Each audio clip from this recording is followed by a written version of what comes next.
So I ran a poll on Twitter recently asking what new streamers would like to learn about. And Twitter came out on top. So today we're going to learn about how you, yes you, can use Twitter to grow your stream.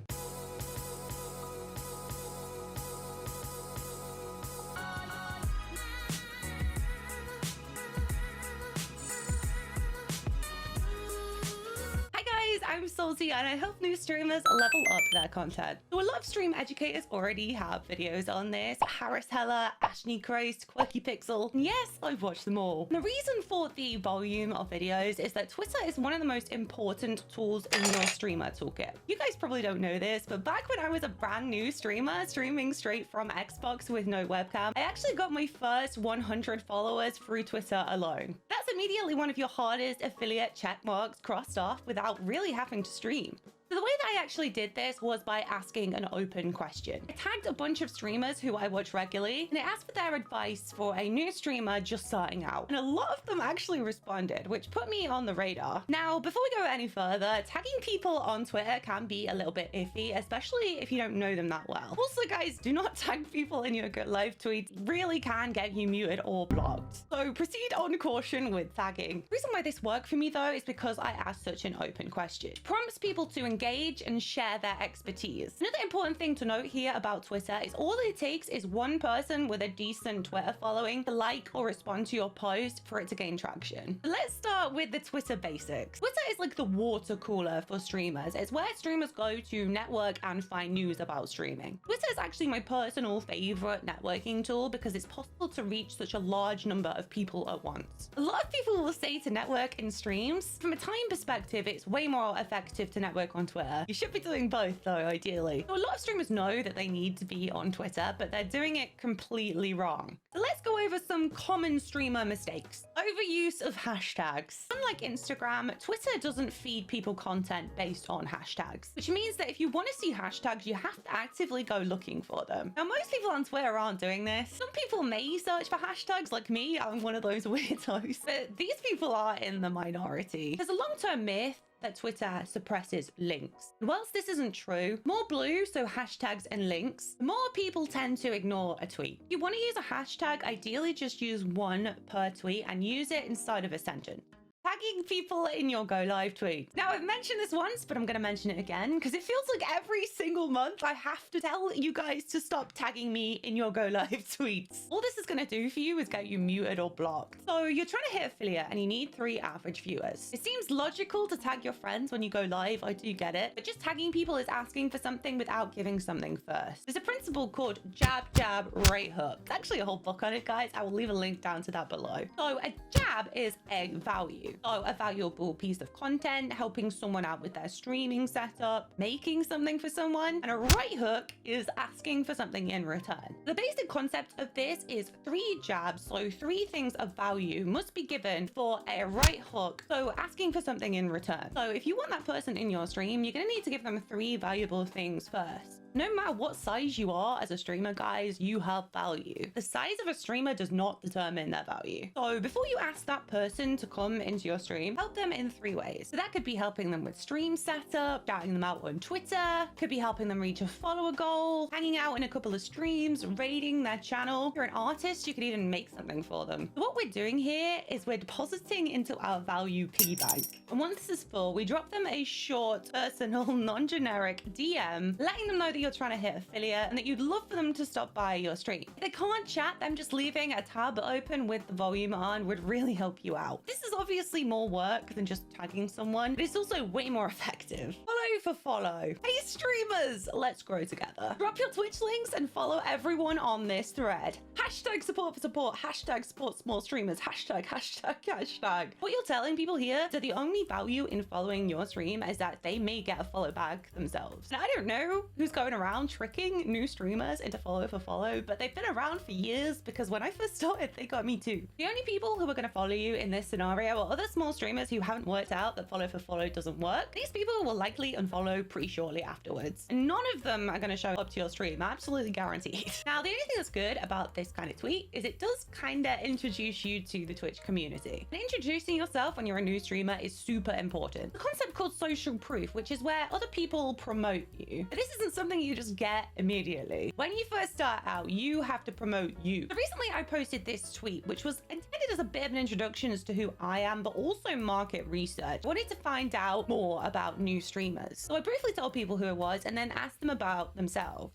And the thing to remember here is that everyone loves to talk about themselves. It doesn't matter who they are. You make more friends in 2 months by being interested in other people than you can in 2 years trying to get other people interested in you. Dale Carnegie, and he is right. Yes, definitely introduce yourself, but also try and open a conversation by asking people about themselves too. Constant go live tweets. So you're on Twitter, you're a streamer. It makes sense to post when you go live, right? Big problem with this is that go live tweets are actually some of the most ignored tweets on streamer Twitter. Whilst I do think that go live tweets can be useful in notifying your Twitter following of you being live, there are do's and don'ts to posting these tweets if you want them to get noticed at all. Each go live tweet must be unique. If you are using a bot service to post your go lives to Twitter, turn that straight off. Never just post I am live with a link. And don't use hashtags in your go live tweets. It's just gonna devalue them even more. You can include your Twitch link because it actually will be easier for people to find you that way. One of my personal turnoffs is link in bio, which sends me back over to the Twitch homepage and then sends me over to like Linktree or somewhere. Because this is a really guaranteed way to lose people. Here are some ways that you can improve engagement on your go live tweets. Adding a photograph. Now I often use Instagram for this. I just create a story and then I'll download the picture and then upload it to Twitter. Adding a video. Now ideally you want to do this on a full width camera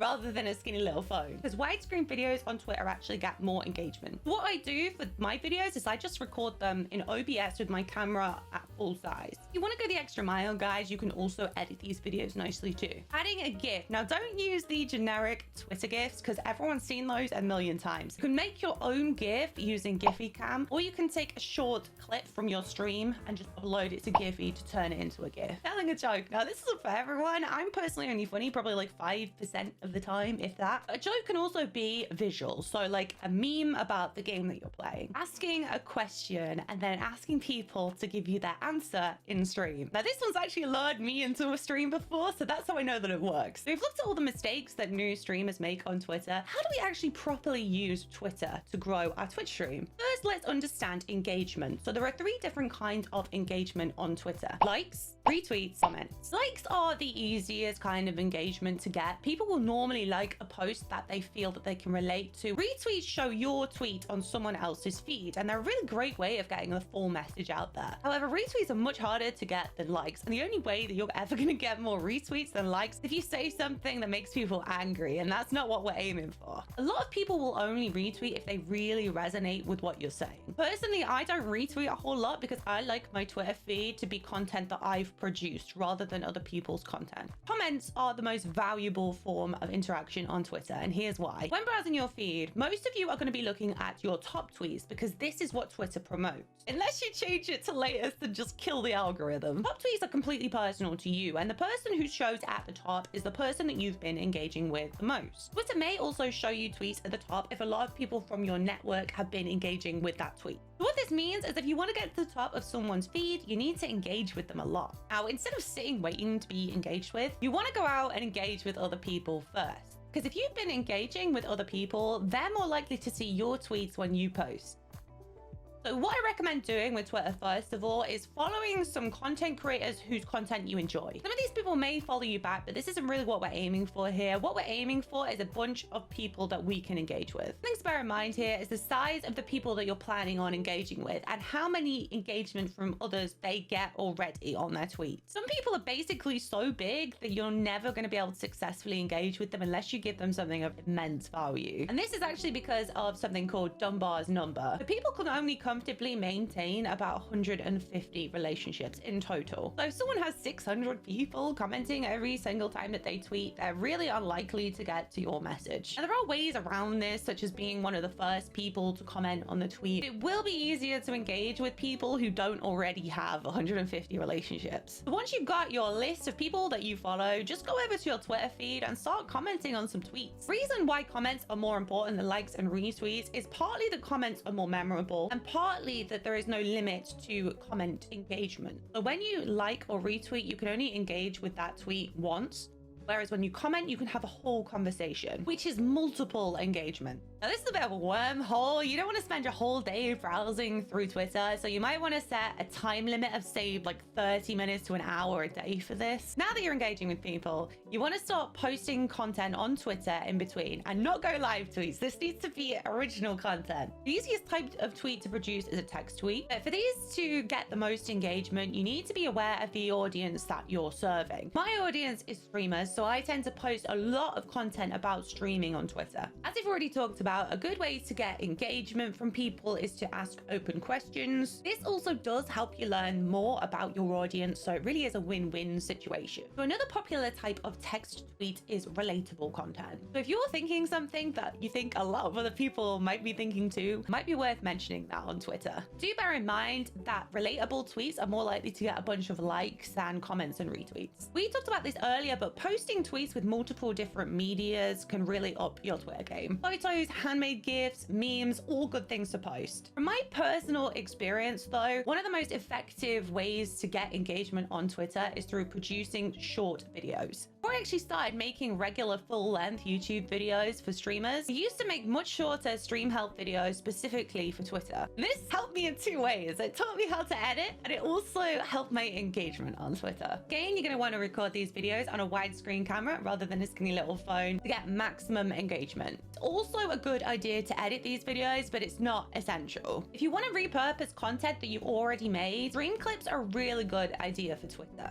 For these to be the most effective, you're going to want to edit these, and you're really going to want to add subtitles. Subtitles are really the difference between people caring about clips and people not caring. Capwing is a great free website that will let you add subtitles to your stream clips. Now that you're tweeting regularly, you need to make sure that you're responding to the people who comment on your tweets. This can be quite difficult if a tweet becomes popular, but you really need to try and feed a tweet, kind of like a plant. I also like to try and keep track of the people who are engaging with me. If I get someone engaging with me a couple of times, I'll usually follow them on Twitter so that I can engage back. So I guess the final question is, how does all this stuff actually get you more followers on Twitch? So a consequence of managing your Twitter like this, engaging with people and posting content that's targeted towards a specific audience, is that more people will click that lonely Twitch link in your Twitter profile and follow you on Twitch. And some of those people will become regular viewers. I have a bunch of people in my channel who found me through Twitter.